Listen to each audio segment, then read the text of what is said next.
攻击的语言背后是防卫的心。你每次都这样，根本不在乎我。他才刚进门，连鞋都还没脱，就一面被他这句话打中。他满脸无辜，我怎样了？他翻个白眼，你又不知道你怎样，那才过分。他皱起眉头，又来了，你到底有完没完？对话开始没几句，双方火气直升，最终不欢而散。他摔门离开，他泪眼模糊地坐在客厅，自问我到底做错了什么？但让我们暂停这个场景，问一个问题，他真的在攻击吗？还是他其实在说我好怕你不在乎我，只是他说不出口，只好用怒气掩饰心碎。为什么我们用伤人的语言来保护自己？你可能没注意，一场夫妻的争吵经常不是从事实开始，而是从情绪失控的话语开始。例如，你根本不爱我了吧？你就是自私鬼，每次我有难你都不在。你会发现这些话看似在骂对方，实际上是在透露一种情感上的缺口。说话者并不是不在乎对方，而是太在乎了，怕自己不被在乎。心理学家约翰·高特曼在长期研究婚姻互动后发现，批评是对无助的掩饰，攻击是对脆弱的遮掩。我们用语言筑一道墙，但墙后面其实藏着一颗怕被伤害的心。他说你烦不烦？其实他想说我不会处理你的情绪。我们来看一对真实夫妻的故事。丽美总觉得老公郑杰不够贴心。有一天她跟他说，我最近压力好大，你都没发现吗？郑杰头也不抬，你烦不烦？一回家就要吵情绪。他气炸，我跟你说心情，你居然说我烦，你到底是不是我老公？后来在一次夫妻辅导中，辅导员问郑杰，你为什么会说他烦？他停顿了一下，红着脸说，因为我不知道怎么办，我怕他哭，我怕我说错话让他更难过。我不是不在乎，我只是慌了。原来你烦不烦的背后是一句没说出口的话，我不知道怎么安慰你，我怕我不够好。当我们不理解对方的防卫语言时，我们会回忆更多的攻击，于是两颗其实都很在乎的心，就在一来一往中擦伤了彼此。女人的攻击是期待，男人的冷淡是恐惧。如果你留意，会发现在争吵中，女性常用的是情绪化的语言，而男性常表现的是逃避或沉默。不是谁比较错，而是他们的反应方式来自不同的防卫机制。女性的攻击常是期待，你从来不陪我，其实想说，我想你陪我。你每次都这样，其实是我好希望你这次能不一样。当期待被忽略，他选择用批评来引起注意，但代价是对方只听见了刺耳的语言，而错过了背后的渴望。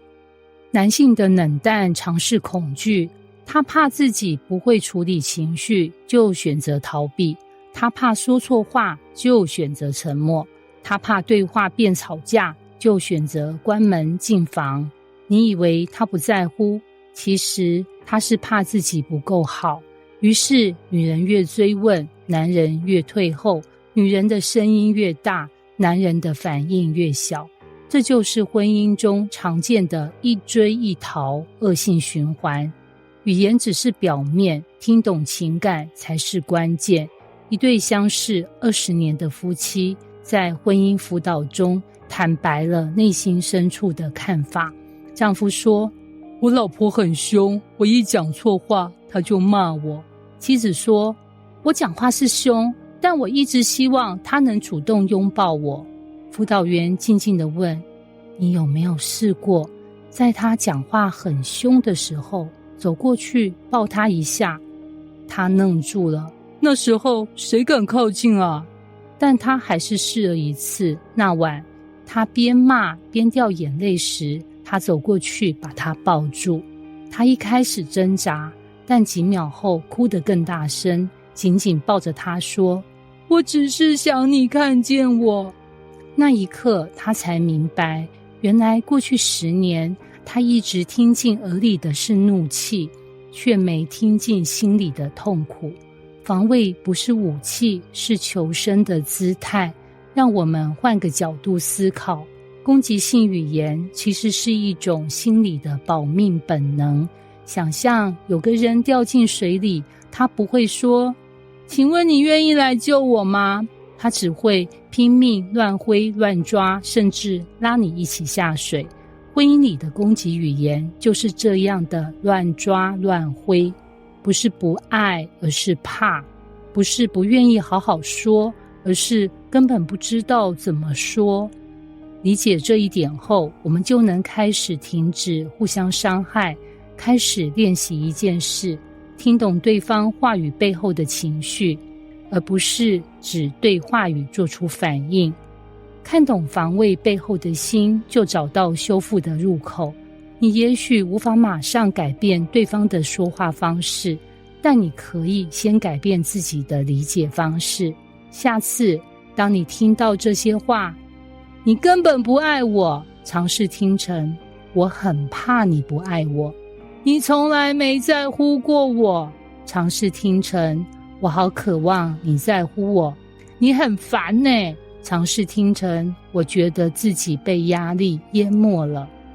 修复从来不是一场谁输谁赢，而是一起拆下盔甲，坦诚相见。而当你看懂对方的防卫语言，你们的关系就不再是冲突，而是疗愈的开始。结语，你看到的是拳头，还是握拳的手里藏着一颗颤抖的心？在爱里受过伤的人，最怕的不是孤单，而是再一次失望。所以他们宁可先开口刺你，也不想让你看到他脆弱的样子。他们宁可说出狠话，也不愿说出那句，我真的很怕失去你。如果你愿意退一步听，慢一点说，你会发现你们的语言下其实都藏着一颗想靠近的心。这世界没有完美的沟通，但有愿意看懂彼此的婚姻。防卫的心只会在安全的爱里慢慢卸下。让我们一起记住，攻击的语言是防卫的表现，而看懂对方是修复的开始。